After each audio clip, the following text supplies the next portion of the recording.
My name is Reggie Watts. And my name's Tommy Smith. Projects at IRT include RadioPlay, Dutch AV. Oh, no, we can, I think we keep rolling, right? I don't know. Well, we had gotten a grant for the project, and so we had to use the grant. And so it was sort of like having, you know, we had formulated the idea of the grant, and then we were just like, what do we do? And so it was sort of like we had to spend all this money on a show. And so we decided to just totally like over-resource the show. Like, take spyglasses and go to Amsterdam and walk around the red light district.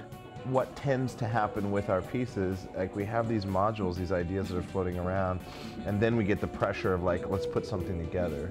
I mean, it's with all of our pieces, I think, these elements from the past and then elements from the present kind of come together under the pressure of a deadline of a performance. And what's interesting about Dutch AV in particular is that we start to notice a geometry within it. It created this great opportunity to merge the video and the image and the real-time people on stage together, and then the cells of action that were created within that piece we started to notice a little bit of geometry in it, you know, later, and then even much later, someone commented saying it's the most truthful show that we've done.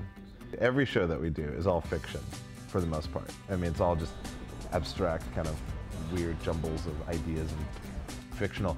This show entirely, like the footage from Amsterdam is real, the footage from Montana is real.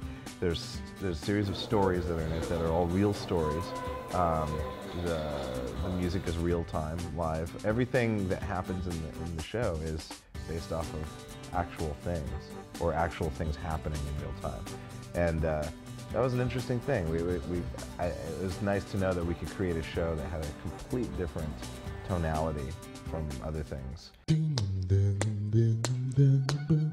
RadioPlay is, I mean, essentially it's a ride. It's mostly an experience, a psychedelic kind of travel log of places and concepts that are kind of familiar, but they sometimes never resolve, or they resolve in these really weird, obtuse ways. They never resolve. They never resolve. Well, they resolve by ending. You have linguistic coherence, and then you have musical incoherence. And that's sort of the two poles of the piece. It's been interesting to see some reviewers really grasp for a bigger meaning and a narrative, and it's just not there. The thing you should latch onto with RadioPlay is nothing, and then you'll enjoy it.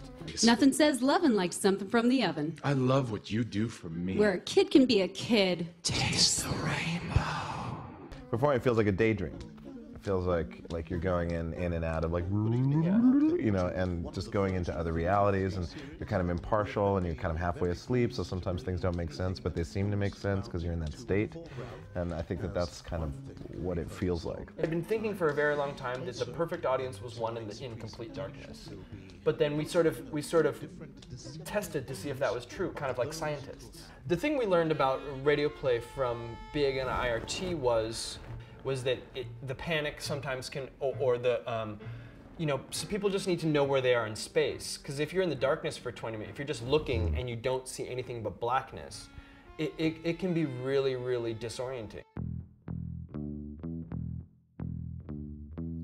I think, I mean, it's a perfect experiment space. So you know, IoT serves as kind of this area where you can quickly put an idea up without all the massive roadblocks and bureaucracy. But because of the ability to have less bureaucracy and to do it yourself in conjunction with the theater, it's I think it's much easier to maintain maximum creativity.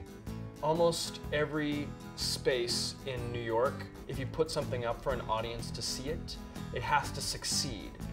And I feel like that's a great detriment on the way to making a masterpiece, because a masterpiece is something that has the ability to fail. What we were able to do with Dutch AV and with RadioPlay is freely explore in a way that I felt with Dutch AV, we basically used that template of the week we basically just replicated it for the other productions of it.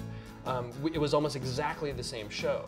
With RadioPlay, we totally changed it. We performed it entirely in the dark just to see if it would fail, you know. And it was successful on some levels, but we learned from that experience, and it's the reason why it's such a complex show at the PS122 incarnation right now, is because we had this initial run of it at IRT.